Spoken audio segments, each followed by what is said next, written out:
Doc Loves the Kids, a local Kitsap County nonprofit organization established in 2015, whose mission is to provide activities, programs, and community support for at-risk youth.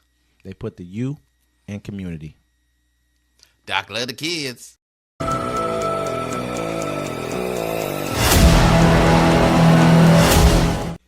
Welcome to Uncommon Courtesy. We give you the courtesy of conversation that's uncommonly spoke of. I'm D-Mac. I'm Wesley. And this is the show. Don't forget to like, listen, subscribe. Thanks for everybody that listens to our show. Don't forget to catch us every Sunday, 1 p.m. Pacific time, here live in studio. We're going to do it on Zoom. Make sure you bring your cameras on. We want to hear from you. We want to see you. You can't block out your picture or else we're going to just drop you from the live. We want to hear how you're feeling about the election. Have you voted yet? Have you voted yet, Senor Wesley? Not yet. I'm going to go ahead and drop mine off at the polling station, man. We're going to see what's good. I'm voting Kamala. I'm going to keep it real out there. You ain't got to tell people who you're voting for. I'm voting Kamala. I'm voting mostly Democratic down the line. I really that's just my thing for right now. If I find a Republican that I like and that expounds things for the people, actually, instead of just saying I'm gonna give you tax cuts, and in reality, the same tax cuts, you're probably only getting $1,000 back a year, maybe, or $800 back a year in those tax cuts. But the millionaires and billionaires are getting billions. But of course, they make more money, which they should. But at the same time, we're watching how the rich get richer and the poor get poorer when it comes to price increases versus, the price of goods versus the price of how much people actually make at work and how much they're actually getting in raises at work. There's a problem. Yeah, there's a big problem. So that's just my thing right there. So starting off here, you go ahead, sir. Yeah, starting off, man. Pretty crazy night tonight. Israel launches strikes on targets in Iran, risking escalation in Mideast wars. Iran closed the country's airspace early Saturday after an attack by Israel. The urgent advisory was sent to pilots and seen by the Associated Press. Iranian state media did not acknowledge this country's airspace had been closed. Flight tracking data analyzed by the AP showed commercial airlines have broadly left the skies over Iran after the attack. This is a breaking news update.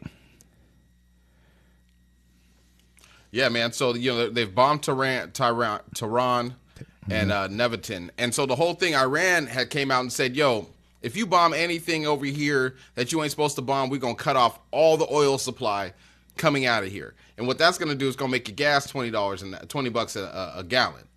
Yeah, they control the Strait of Hormuz, which is I want to say either 60 or 70% of the world's oil travels through the Strait of Hormuz. So, this is what affect the entire world. And so this is not something that anyone wants to see, especially this close to an election. If I'm the American, if I'm Joe Biden, if I'm Kamala Harris, I'm explicitly letting you know, if you do this, and I know you're really working with Donald Trump, like they say that Netanyahu is working with Donald Trump, the Israeli prime minister. They've said that him and Donald Trump have a gentleman's agreement, I guess, that for him to keep the war going in order for it to make it look bad on Kamala Harris and the Democrats. He's done a lot of that. Think about it. Don't fix the border because it's going to make me look bad. Don't agree to a deal to fund the government because it's going to make me look bad.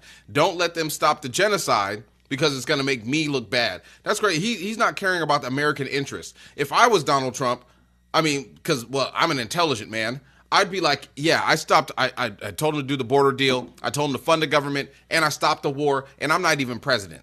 See, think about what I could do if I was president. Absolutely. I wanted to make sure America was safe. So this is what we went out and made sure it happened. Yeah. And when I become president, we can do more and get more going. He's all about him. You look at how he handled COVID, but let's get back to this attack right here. This attack is, if they said they basically Israel launched airstrikes early Saturday on what it described as military targets in Iran. So they didn't attack any oil fields. That's one thing that Biden and the Biden administration asked them not to do, and they also looks like they didn't attack any nuclear sites. So that's another thing they asked them not to do as well, because you start attacking nuclear sites, then why don't I just launch what I got? At that point in time, okay, this is the things you want to do, because if you attack someone's nuclear sites, that's gonna also bleed out nuclear, like fumes and just gases as well too. So that might not be a good thing for them. That might just make them want to, escalate the war even further, because now you're trying to put them in even more harm's way by saying, okay, I'm gonna take out your nuclear facility so you can't attack me if I chose to nuke you.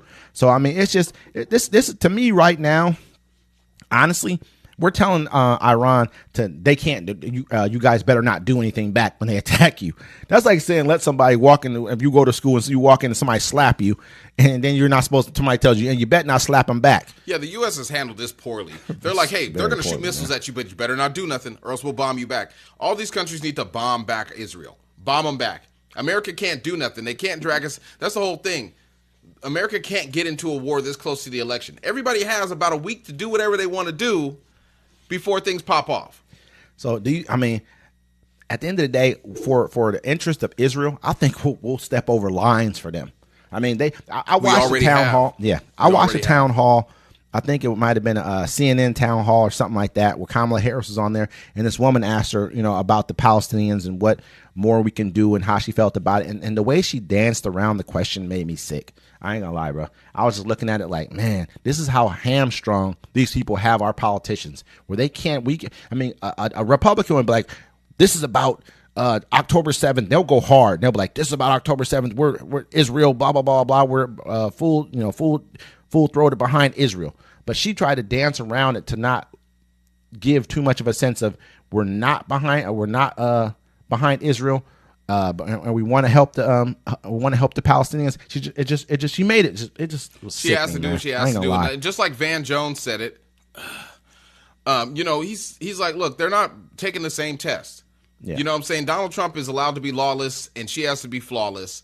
And it's pathetic. I've said it many times before on the show. It's like Republicans don't care who they put in front of there as long as they got the power. And the Democrats want this perfect person.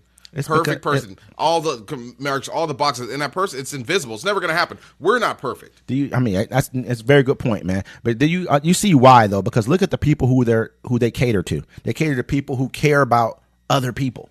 You know what I mean? Like, yeah, but that's the problem too. The people be like, "Oh, why would you say that?" My friend, I know people that would be offended by that. No, the person that's offended by that needs to speak up. That's what's wrong with us now. You know what I'm saying? Because you're always saying this person would be offended, that person would be offended. I don't hear them speaking up because you know why? They're not offended. But you got to understand, like, the reason why I believe that most Black Americans are. I'm not speaking for everybody. I'm gonna speak for myself as a Black American. Are Democratic. It's because we understand. We've been through the struggle. A lot of us have. We've come from nothing. Our family members don't have a lot, so we understand why people need assistance in some cases. Why people need a leg up, or why we understand why there's what is it called? That was not so much. It wasn't called DEI before. What was it called before? I can't remember. But we understand critical race theory. No. It's but we understand why they have to help us. We understand why they have to help put us in positions that matter. And so at the end of the day, when we're sitting back, we're voting based off of those principles right there. We're not voting based off of just our own pocketbook. We're voting based off of our families too, because a lot of times we have to help take care of our families. You know what I mean? Yeah, and only the family. What'd you say? Only the family. But in all honesty, that's why we're very much behind that. It's not that we're so much as, oh, this person would be offended, this person would be offended, because the offense was once pointed at us only, mostly. It was once like, oh, we just call this name to these people. They're still allowed to be offensive to us. Oh yeah, absolutely. They still are. They just skipped over us and be like, oh, you can't even say nothing bad about the gays. You get more trouble for that than you say calling somebody a nigger. You know what I'm saying? And I said it with a hard ER, because every time I hear somebody that's not black say it, I say it with a hard ER. I want you to be as uncomfortable as I am. You know what I'm saying? Because I wouldn't let you say that in front of my grandma. You wouldn't say that in front of your friend's grandma. You know what I'm saying? Most people that say that, they're in a phase in their life. Yeah. And it's not working out. But